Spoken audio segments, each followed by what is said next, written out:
Good afternoon, ladies and gentlemen. Welcome to the European Commission's daily midday briefing. It is also a great pleasure for me to welcome here on the podium our Commissioner Vassiliou, who is here to talk about the new strategy to promote cultural and creative sectors for growth and jobs in the EU. The Commissioner will start speaking in Greek because it is also the European Day of Languages, and you will have had a press pack also explaining all this to you yesterday. So I give the floor to the Commissioner, and I invite you all to put on your headphones if Greek is not your mother tongue or you don't speak Greek. Commissioner.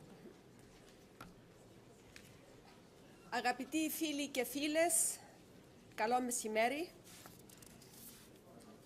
Είναι με χαρά που βρίσκομαι στην αίθουσα τύπου ακόμα μια φορά και προτού στραφώ στην κύρια παρουσίαση μου, επιτρέψτε μου να σας υπενθυμίσω ότι σήμερα είναι η Ευρωπαϊκή ημέρα γλωσσών, κατά την οποία γιορτάζουμε όλες τις γλώσσες που ομιλούνται στην Ευρωπαϊκή Ένωση, είτε είναι εθνικές, περιφερειακές, γλώσσες μειονοτήτων ή μεταναστών. Όλες μαζί οι γλώσσες συμβάλλουν στην πλούσια πολιτιστική και γλωσσική πολυμορφία που αποτελεί ένα από τα κύρια χαρακτηριστικά της Υπήρου μας. Είμαι στην ευχάριστη θέση να σας ενημερώσω ότι σχεδόν 500 εκδηλώσεις θα πραγματοποιηθούν σήμερα και τις επόμενες μέρες για τον εορτασμό της Ευρωπαϊκής ημέρας γλωσσών.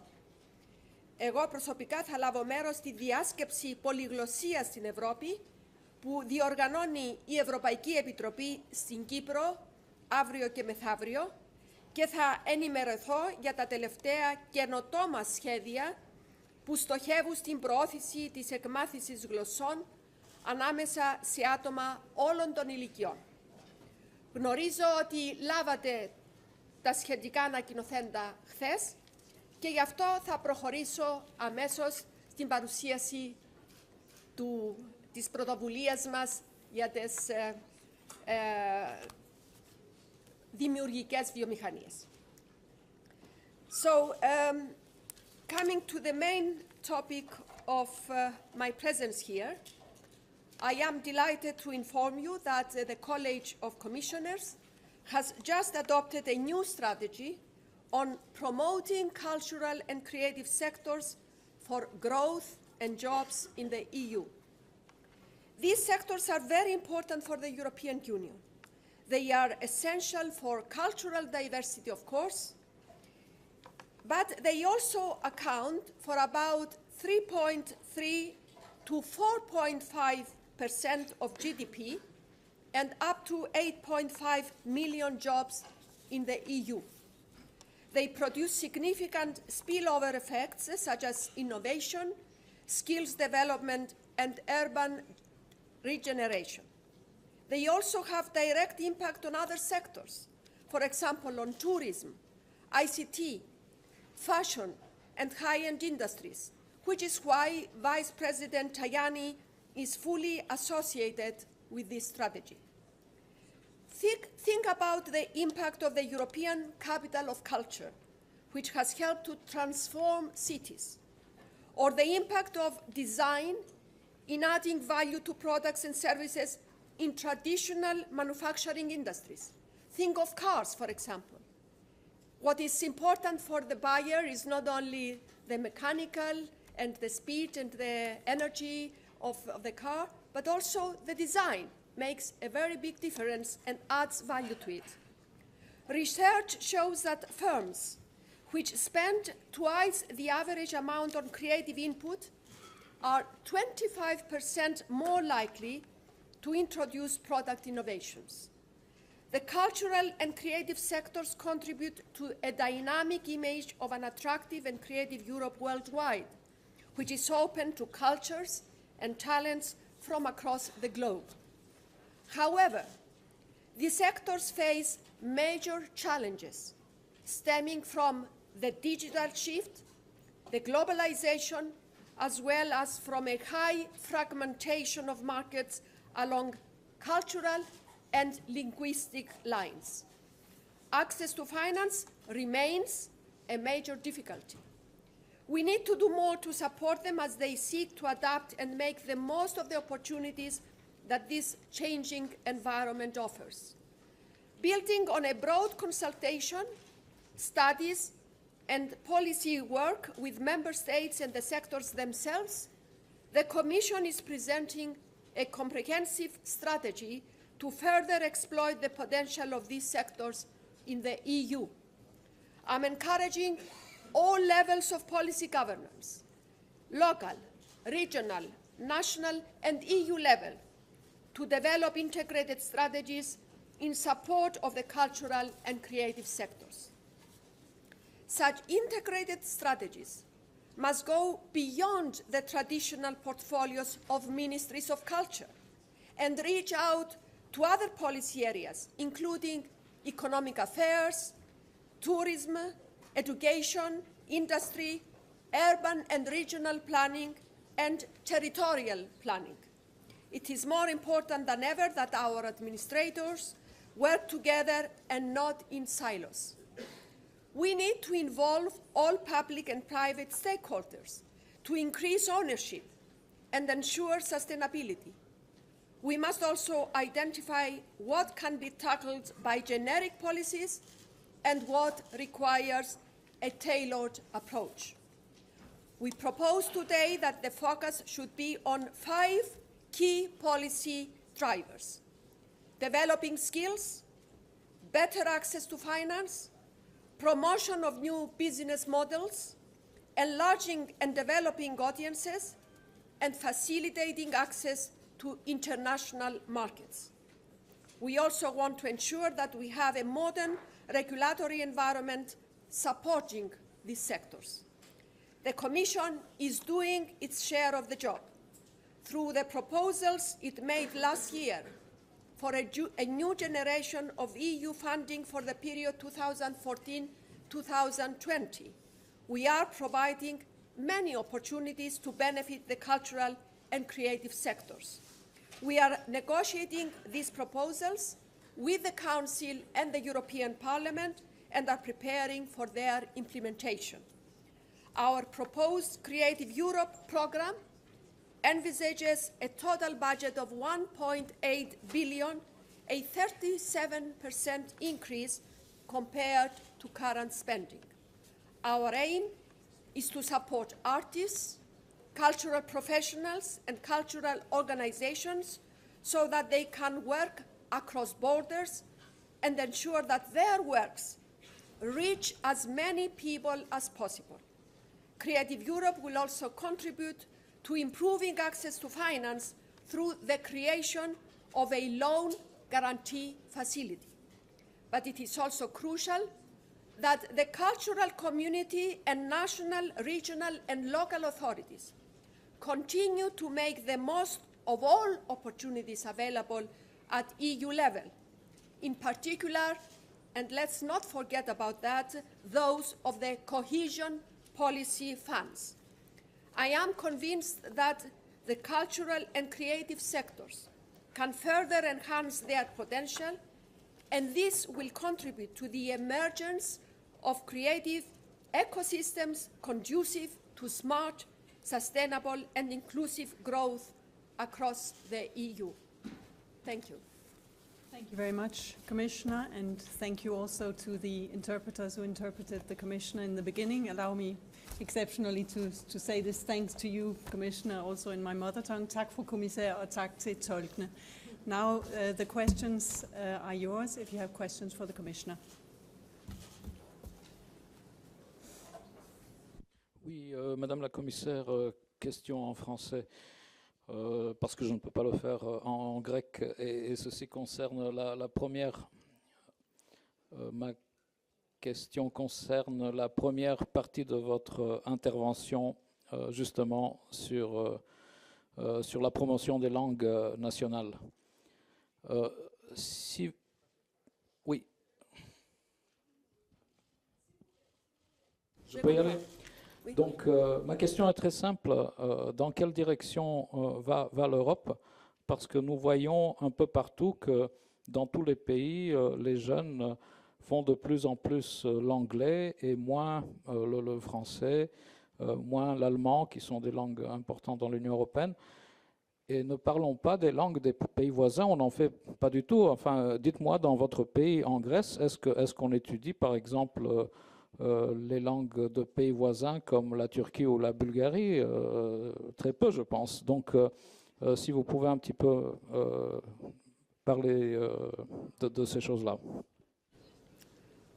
Yeah, well, it's a fact of life that in most cases in Europe, the young people choose English as their first foreign language, with the exception of the British, of course, who choose French. But this is not enough. Okay, English is the lingua franca, but I think the benefit of learning and speaking other foreign languages is immense. It provides better opportunities to get to know each other. For example, now we are promoting our relations with China. I mean, if we don't speak each other's language, it would be very difficult to understand the culture of the people and get to know the people. This applies to all the languages within the EU.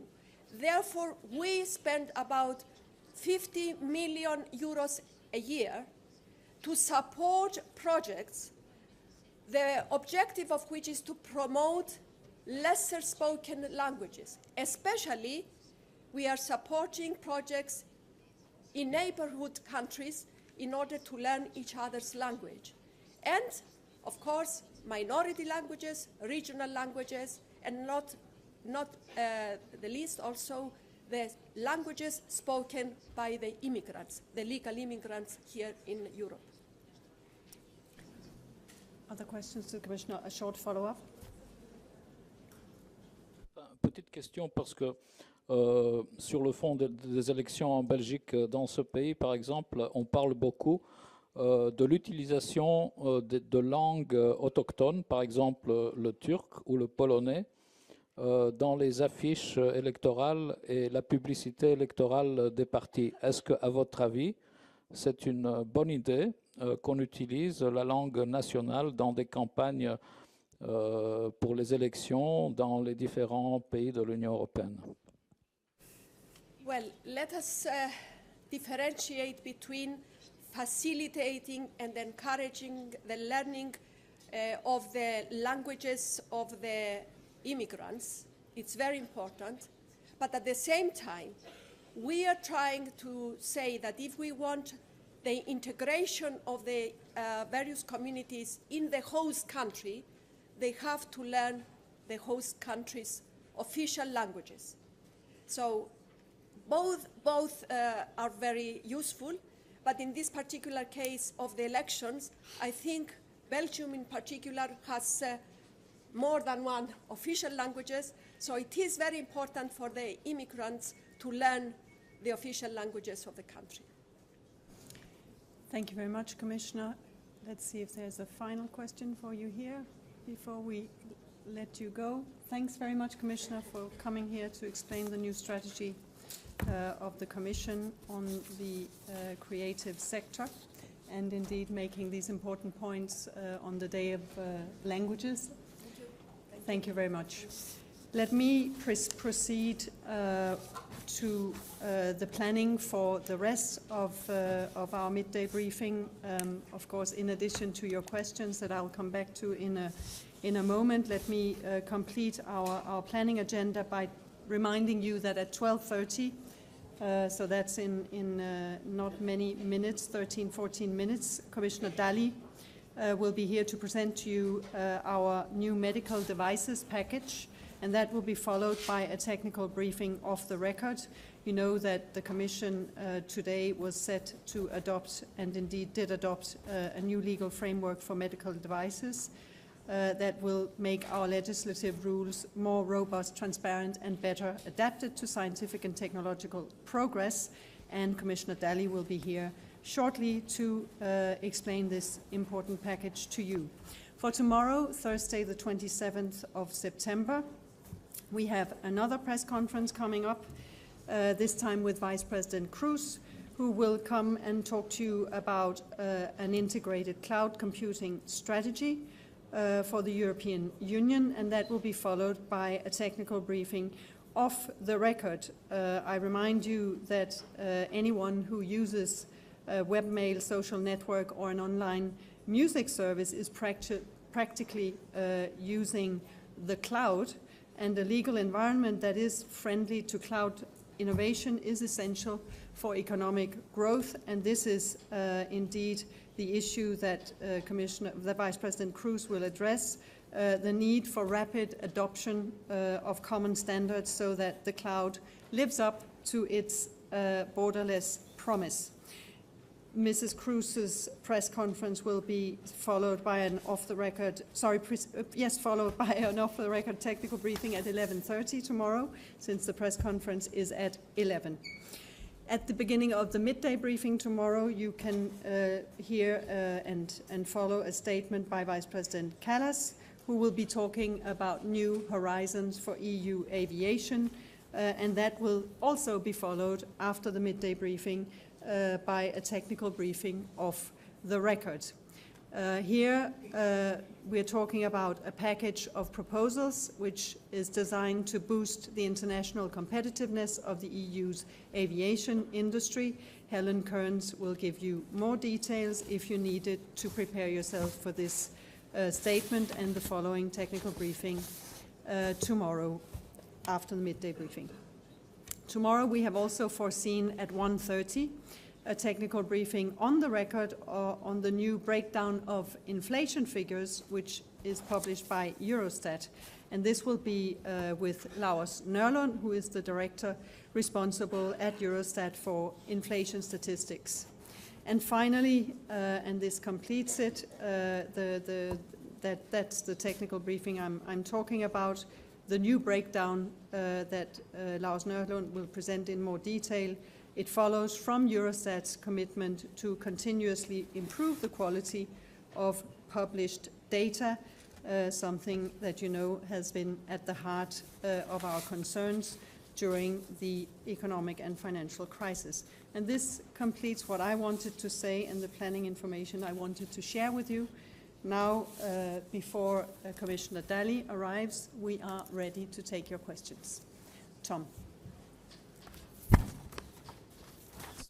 It's for Simon. Standing in for Simon today. Go ahead. It's just the German, the Finnish, and the Dutch finance minister yesterday, they said that the ESM is not supposed to take over existing debts from banks. Is this also the position of the Commission? Bonjour Tom, thank you for the question.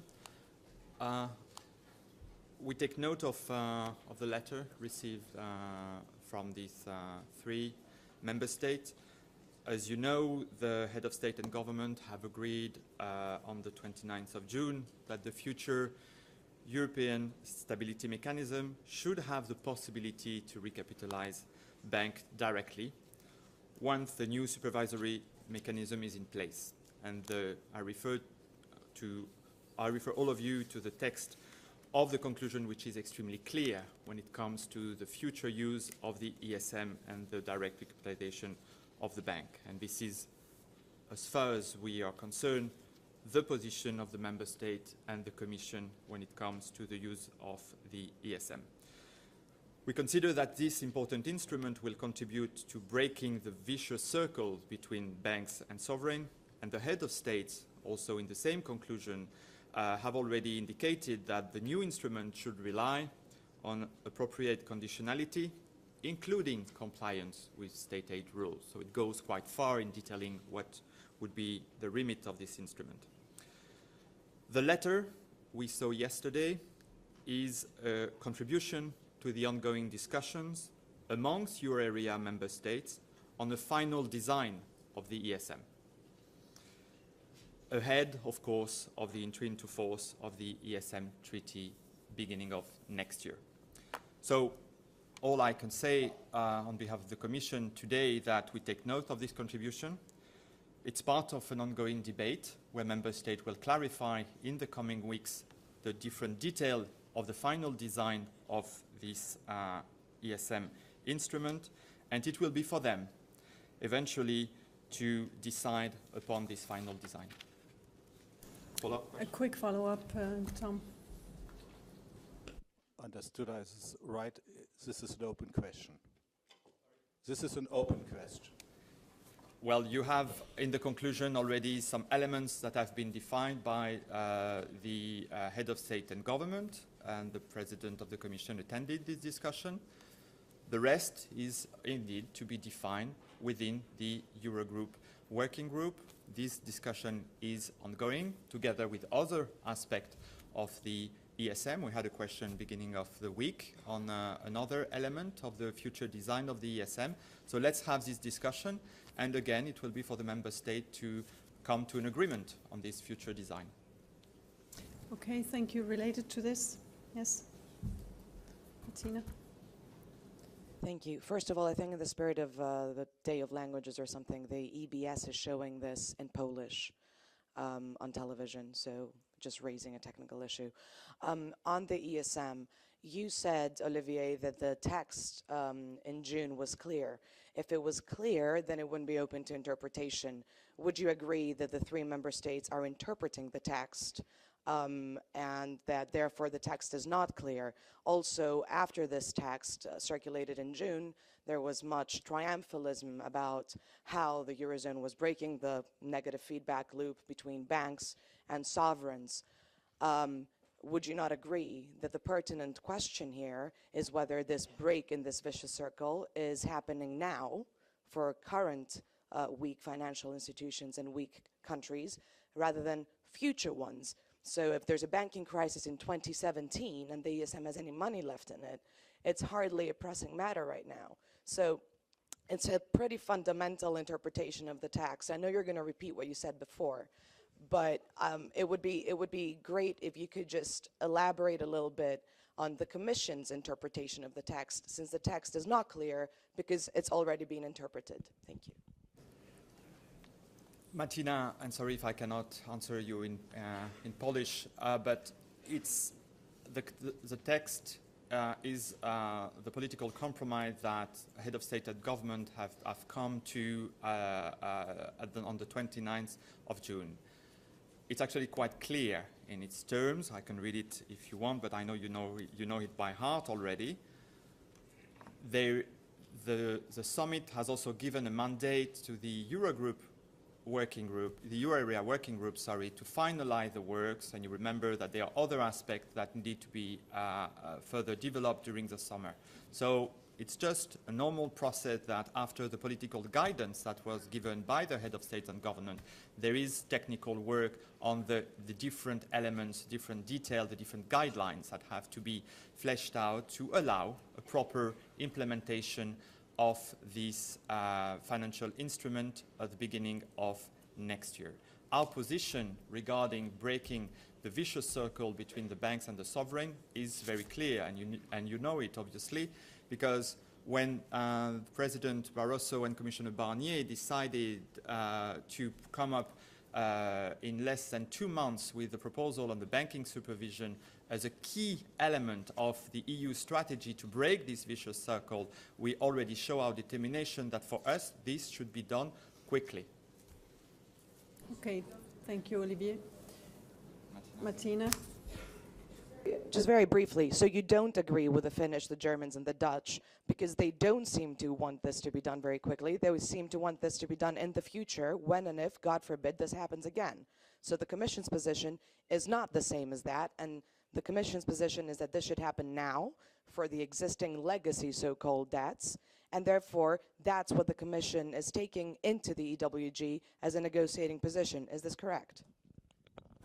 We want to implement quickly the mandate coming from the Euro Area Summit, and there are 2 clear elements from this mandate. The first one is that we should come with banking supervision by the end of the year, and the second is that we want to have the ESM be able to recapitalize directly banks. We did what we had to do to implement this particular mandate. As I said, the rest is for the member state to discuss and agreed on.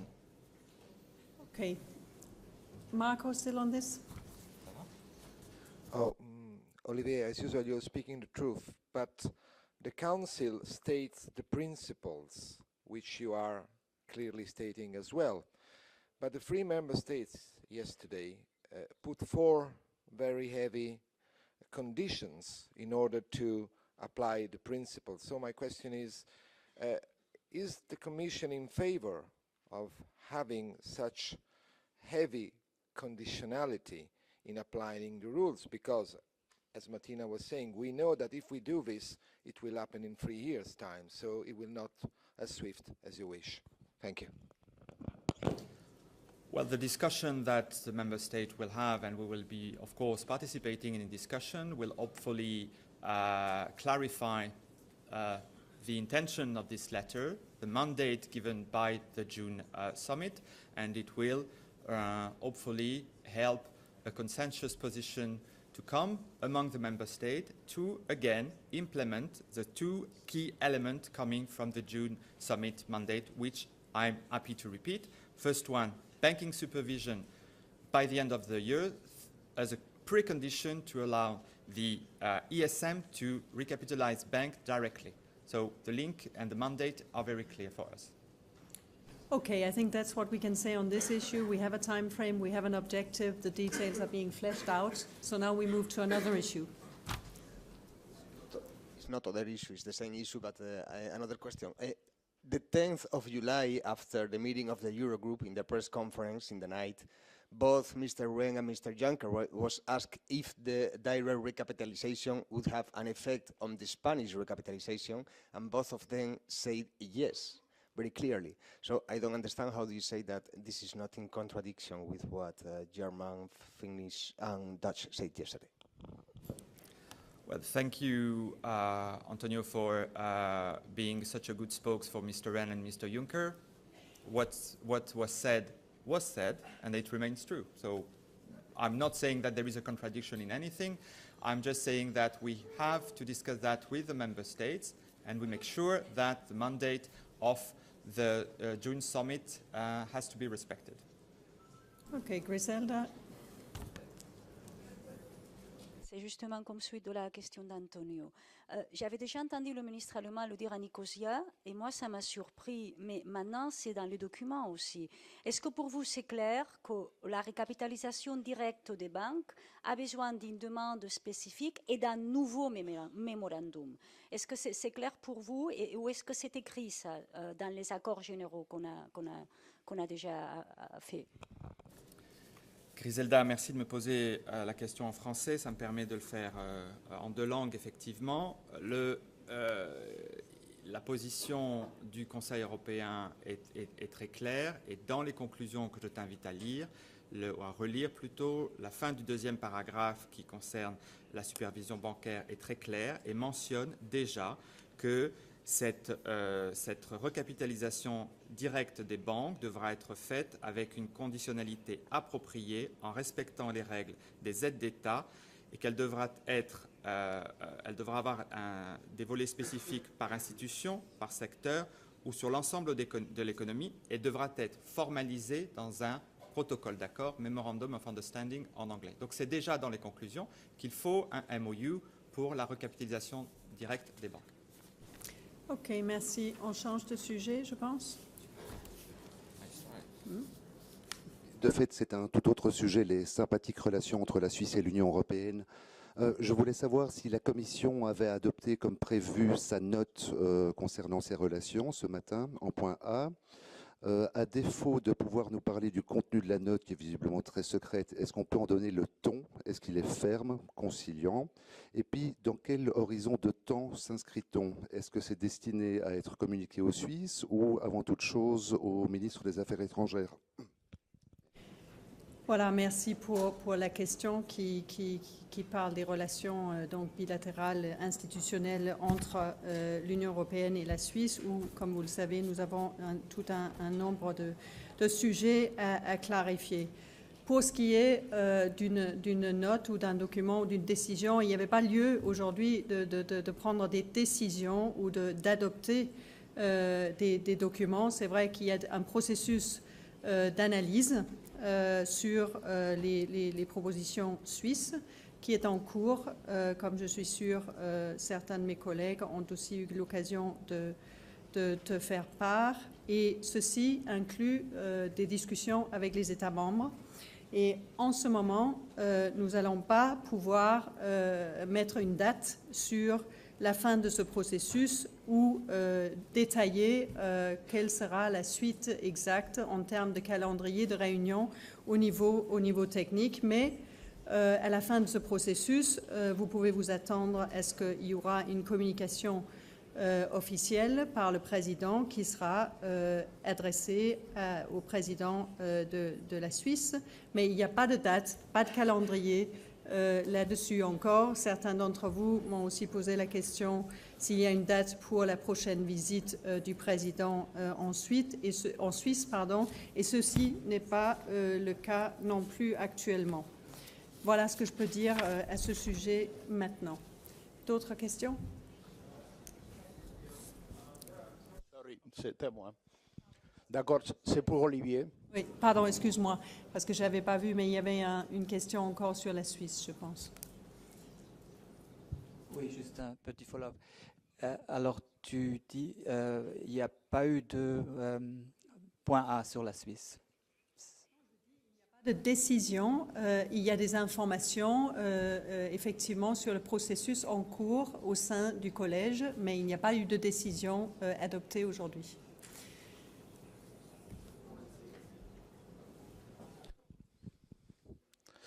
Oui, c'est pour Olivier. Après les données qui ont sorti hier sur le déficit de l'État et l'administration centrale espagnole qui a supéré déjà jusqu'à le mois d'août tous les objectifs de l'année 2012 et plus, je me demande si la Commission a une préoccupation spéciale sur cette situation et si la Commission croit déjà que c'est le moment arrivé pour commencer à penser à des mesures additionnelles pour amener le déficit et les chiffres dans les objectifs fixés pour cette année. Merci beaucoup. Merci pour la question.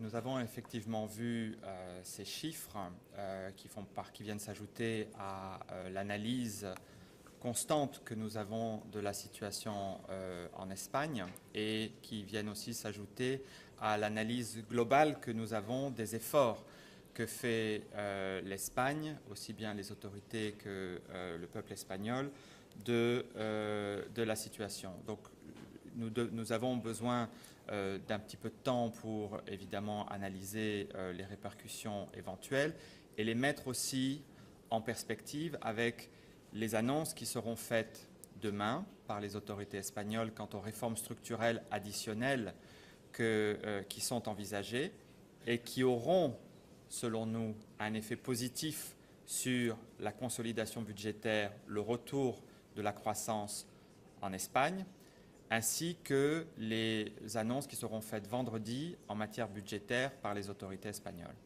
Donc pour être court, nous n'allons pas commenter les chiffres d'hier, nous voulons voir comment ils s'inscrivent dans la séquence des mesures déjà prises et des réformes et des mesures additionnelles qui seront annoncées d'ici la fin de la semaine.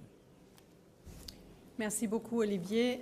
Je regarde juste pour les urgences parce que le commissaire Dalli va commencer sa conférence de presse. Donc, toute question qui peut être traitée en bilatéral, je vous encourage à le faire. Mais l'une ou l'autre urgence, je suis prête à prendre une dernière question. Rob. Rob Herbout pour la VRT. Une question sur Dexia. La Commission a prolongé les garanties. Je voudrais savoir si c'est la dernière fois que la Commission le fait, parce que le commissaire Almunia a appelé la France et la Belgique à accélérer leurs discussions dans un entretien avec AFP.